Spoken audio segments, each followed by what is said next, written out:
This presentation, titled What Your Registrar Auditor Wished You Knew About Managing Suppliers, comes to us from Daniella Picciotti.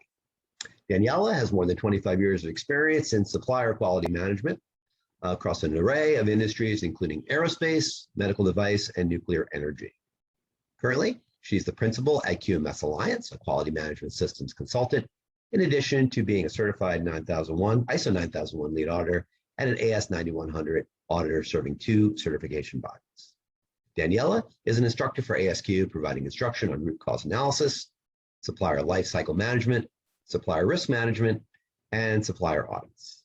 She holds 3 ASQ certifications: Certified Quality Engineer, Certified Manager of Quality Organizational Excellence, and Certified Supplier Quality Professional.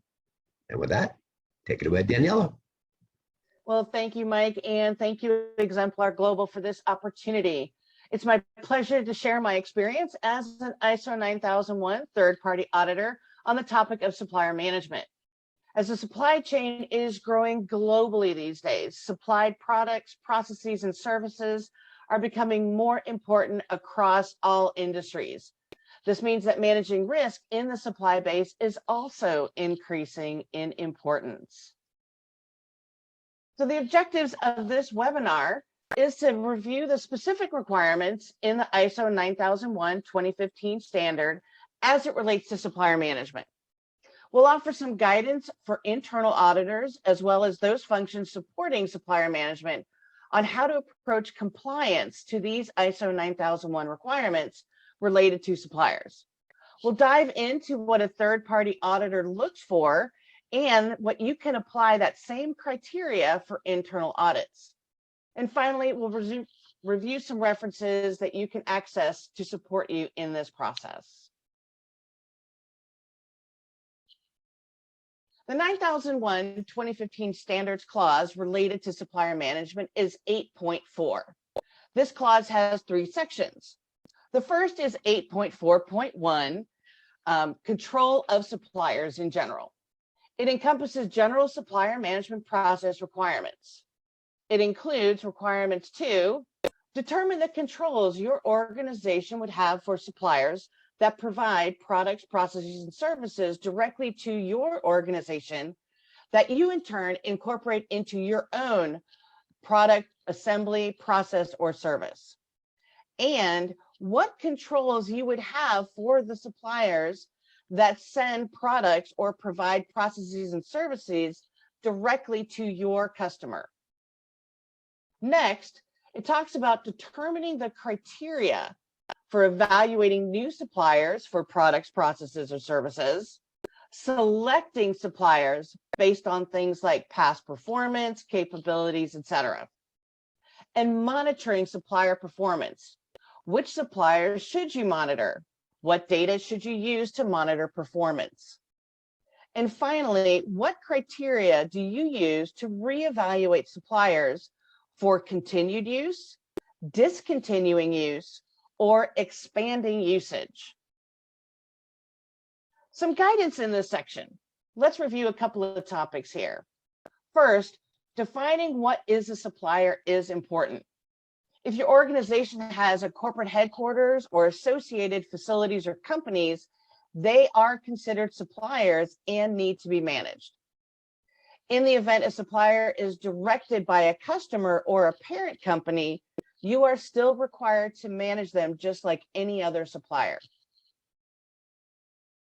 Next, in reviewing your organization's supplier management process, there are some areas to review. First, identify the processes or functions that interact or are impacted by a supplier's product, process, or service. This could be purchasing, operations or production, and even engineering. Which supplied products, processes, or services are key or critical to your organization's final product, process, or service? This could be the product itself or even the supplier if it's a single or sole source supplier. Finally, what type of control or requirements do you need for the various types of suppliers?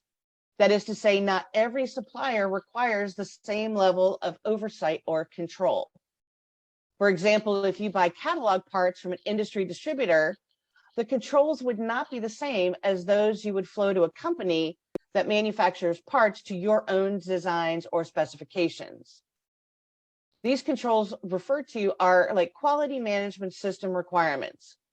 For example, do you require suppliers to be ISO 9001 certified?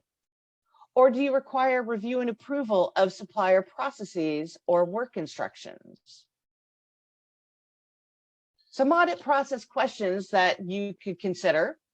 These are the same questions that could be asked in a third-party audit, as well as being integrated into your own internal audit program.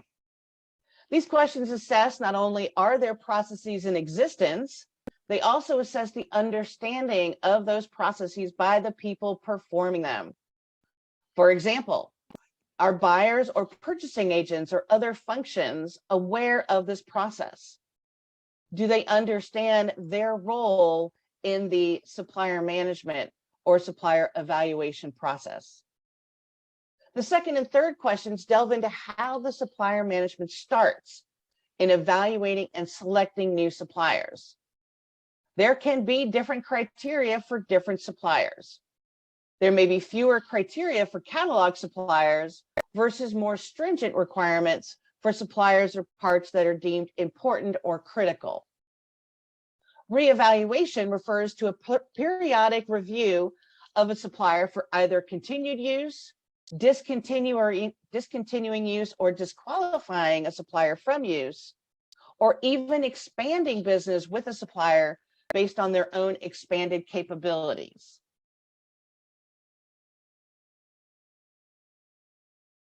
Performance monitoring in this next section is really key to supplier management. How it's done and how often it's done is up to your organization. There are no requirements on what or how often supplier performance needs to be conducted. The questions here give you some insight into what a third-party auditor would ask for and what you can ask for as part of the internal audit program. Things to consider is what information in the form of a procedure or work instructions define how it's done. Do the people in the process know what's required and how to do it? Lastly, communicating performance information to a supplier can happen in several ways. There is no requirement on how the information on performance is communicated. It can be a letter, it can be an email, in a meeting, or even a conference call with a supplier. It can be a formal scorecard or simply an overview of the supplier's performance.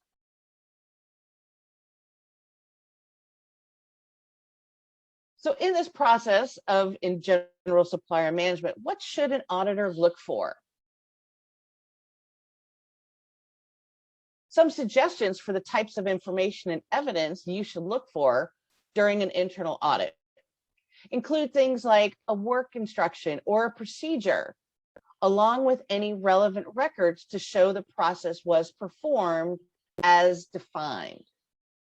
Essentially, you're testing the process to see if it's being followed consistently, whether it's adding a new supplier, monitoring suppliers from month to month or year to year.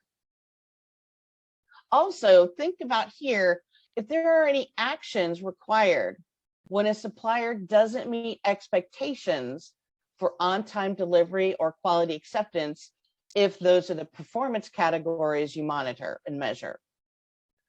What does happen if there's a corrective action required? For example, if a supplier doesn't meet your on-time delivery requirements or their overall product quality is poor, what actions can be taken in addition to any specific product nonconformance issues or requests for corrective action?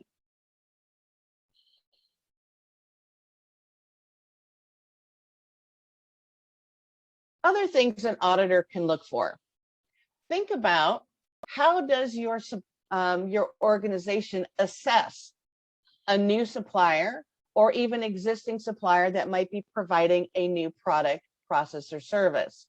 How do you assess the supplier's ability to provide that product, process, or service in accordance with your requirements?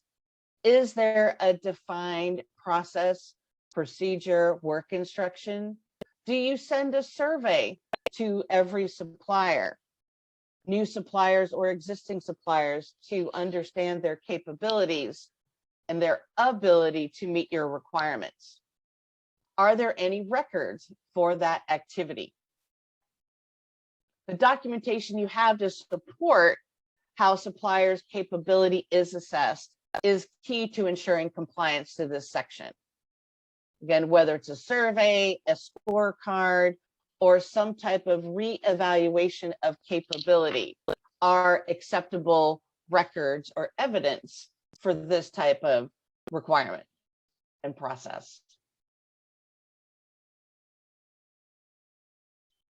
The next section here is 8.4.2, type and extent of control. This essentially involves what your organization defines and the activities you perform to ensure the supplied product, process, or service meets your requirements. The considerations noted here provide some guidance that the controls should account for the risk involved or the criticality of the supplied part, process, or service. And think about the consistency of that control, whether it's within the supplier's system or within your own activities and quality management system. Some guidance in this area with respect to supplier controls is, how do you define risk or the potential impact of the supplier part, process, or service to your own organization's part, process, or service? The higher the risk or severity of the impact of a defect, the more stringent the controls could be to prevent that defect from entering your system or escaping to your customer. A lot of organizations use this risk cube type assessment when trying to determine what level of controls to put on a supplied part, process, or service. The lower the risk, the lower the impact or consequence, the lower the controls. Likewise, the higher the likelihood or probability of that risk or escape happening, the greater or more severe the consequences, the more risk or control you should be considering to use and execute.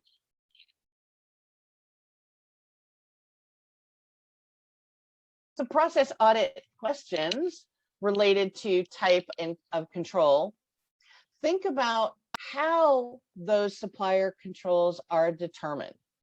What is it about the product, process, or service or the supplier that's key or critical to your product, process, or service, or even to your customers' requirements as it relates to their product, process, or service?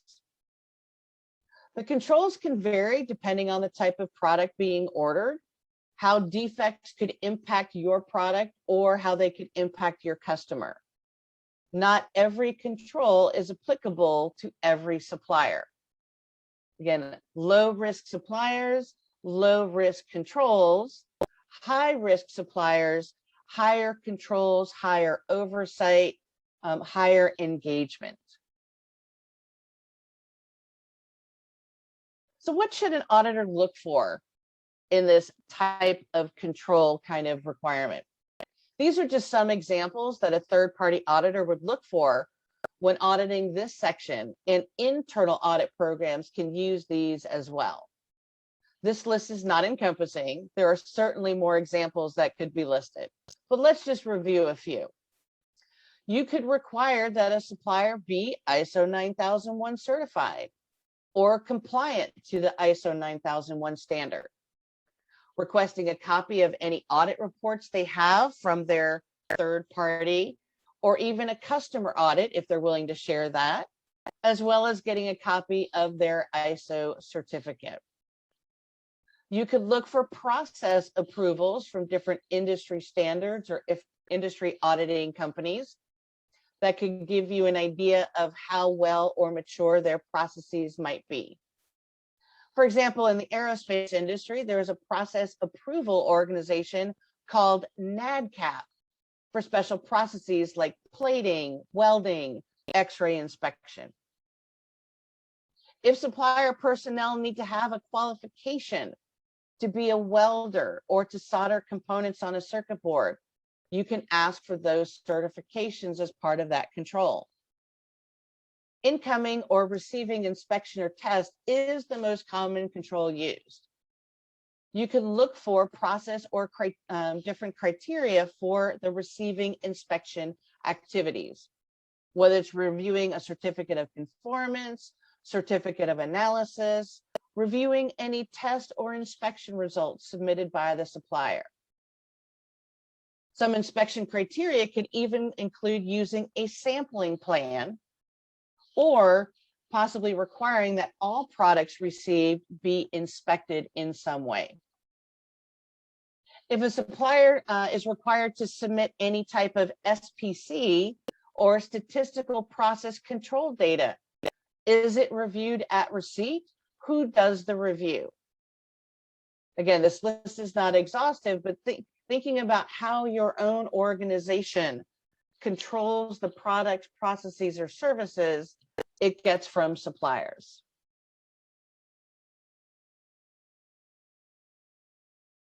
Our next section here, the last element in this 8.4 clause, is 8.4.3, information for suppliers. It encompasses the information your organization provides to suppliers in the purchasing process. The information relates to the purchase order itself and any contents, as well as additional requirements or documentation provided, such as drawings, terms and conditions, or even specific quality notations or clauses. This list is not encompassing, obviously there's not a lot of examples here, but thinking about your own purchasing information, what do you provide to a supplier? Are these elements considered? Can you find this kind of information in those purchasing documents sent to a supplier? And notice the last bullet on the page that this communication, these requirements can include how you would verify or validate those supplier activities that you or your customer may perform at the supplier's facility.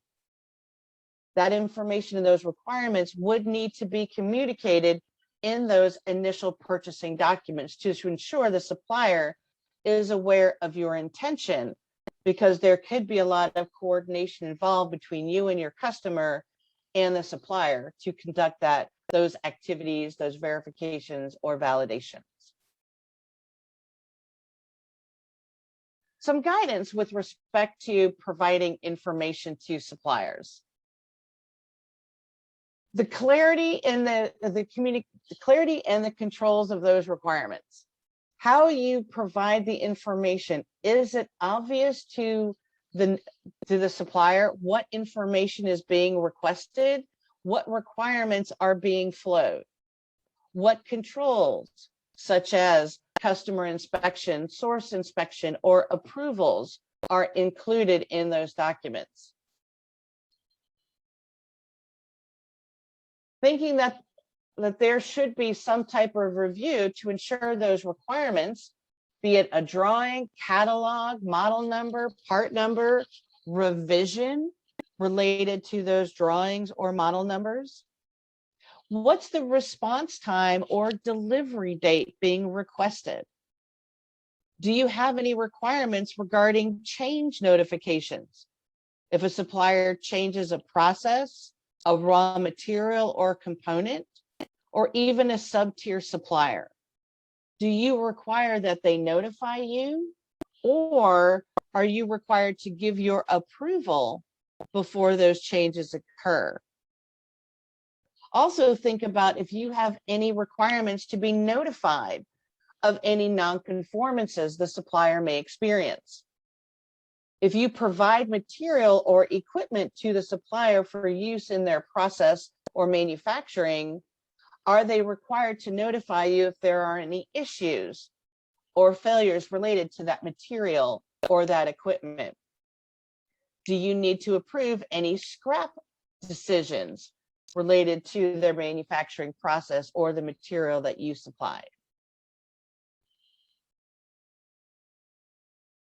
Highly encourage that any information that's submitted to the supplier in this purchasing process be reviewed prior to issue. Essentially, if something is not included in the purchase order, drawing, or specification, the supplier is not required to ensure compliance. They won't even know the requirement is there if it's not inside the purchase order. This information can be key and critical to your own requirements.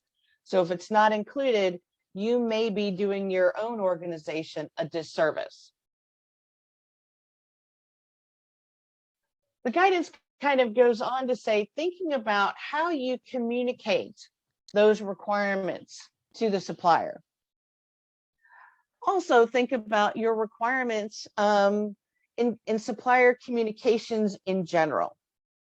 Should you have any type of planned meetings to review supplier progress, their operations, their capabilities, approve drawings, or process documents? Identifying who in your organization is the primary point of contact. Is it the purchasing agent? Can engineers, quality engineers, or even those in operations contact suppliers for discussions and review of requirements? Thinking about supplier performance. How often can the supplier performance be monitored? What type of frequency might you communicate to the supplier? Letting the supplier know that they're reviewed or monitored on a monthly, quarterly, or annual basis. Thinking of the level of the performance the suppliers must meet and providing information on how that those results can be relayed to them. What is your satisfactory level for on-time delivery or product quality? Are they aware that it might need to be 90 or 95%?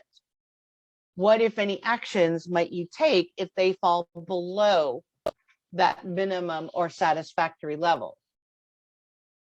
Letting the supplier know ahead of time that their new purchase orders or new business might not occur or be put on hold if they fall below that satisfactory performance threshold. This also helps in supplier relationship. As a general comment there, the more the supplier understands about your organization's requirements, the more likely they are to communicate what's happening in their own process and be able to provide information before issues happen or as concerns develop. So some additional guidance here, that there may be times that you or your customer may want to perform verification or validation activities at the supplier. Some examples of this could be the sheer size of the product. For very large products or assemblies or even equipment, it may be easier to review those at the supplier's facility prior to their packaging and shipment. If it's a process or a service that's being procured, those verification and validation activities may need to be done to witness that process or service in work. Also think about the time frame or constraints related to delivery.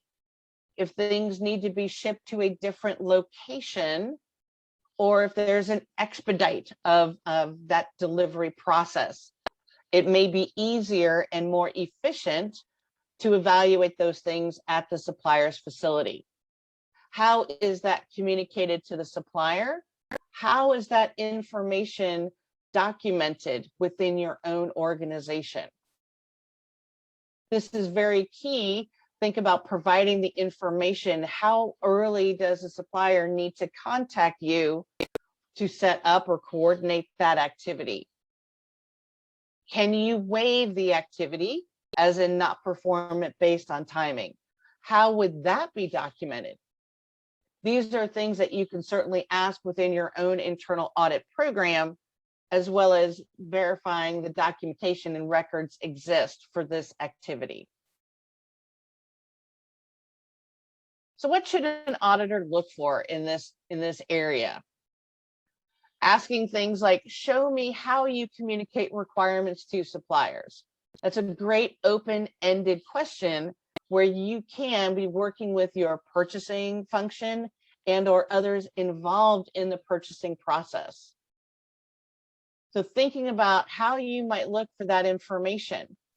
If products, processes, or services not only provided directly to you as a customer, but also those that may be provided directly to your customers.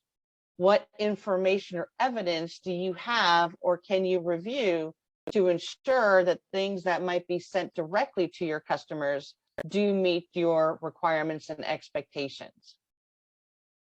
Do you have any requirements regarding the approval or release of products, processes, or services from suppliers? Does someone in your engineering function need to approve or qualify that product or process before the supplier can send it or deliver it to you? Is there any competence of personnel, including qualifications, that your supplier needs to have and submit for review? What, if any, interactions with your quality system are required? Do they need to have an ISO cert? Do they need to submit any requests or request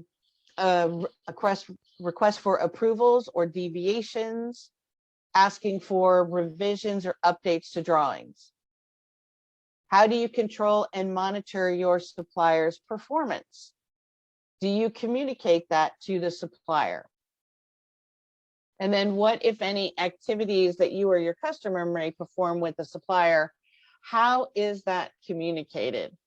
Is it in the terms and conditions of a purchase order? Is it in even a statement of work? Before you communicate these requirements to the suppliers, how do you ensure that those requirements are adequate and or current? Does someone review those attachments, the statement of work, the drawing, the revision, to make sure that it is the most current for what you're expecting from the supplier?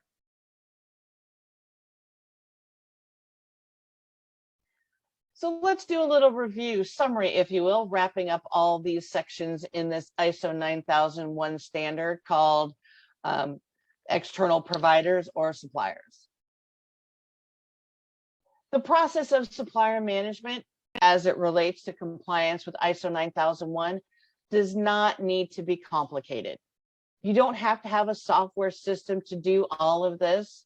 It's okay to be done in spreadsheets. Scale the process to fit your organization. The more suppliers you have, the more activities you may need to manage, the more formal your system might need to be. How you define supplier evaluation, selection, and performance monitoring is up to you. Evaluate, measure, and monitor what's important to your organization. Keep in mind that not every supplier or product purchase requires the same level of control, oversight, or performance monitoring. Define the criteria for suppliers and performance monitoring as it relates to the risk involved. The risk of the defect and or the risk of the supplier to meet your requirements will definitely influence those controls and the information you provide to a supplier. The key to this process is to collaborate. The connections and interactions between quality and purchasing, for example, can provide solid evidence that the process is being followed.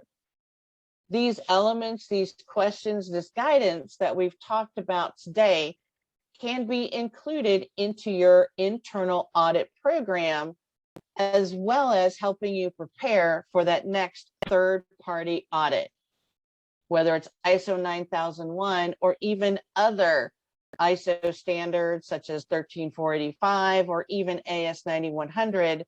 These common supplier elements and controls apply. Well, the resources and references that could be useful for you in reviewing your own internal audit program and even preparing for a third-party audit. Some things to think about is accessing the ASQ website and the Learn About Quality page. There are some great topics and tips and techniques in the supplier quality and supply chain management links. In addition, for those that might be in the supplier quality or supplier management arena, take a look at ASQ's Certified Supplier Quality Professional Certification. There's some great information and references in that body of knowledge.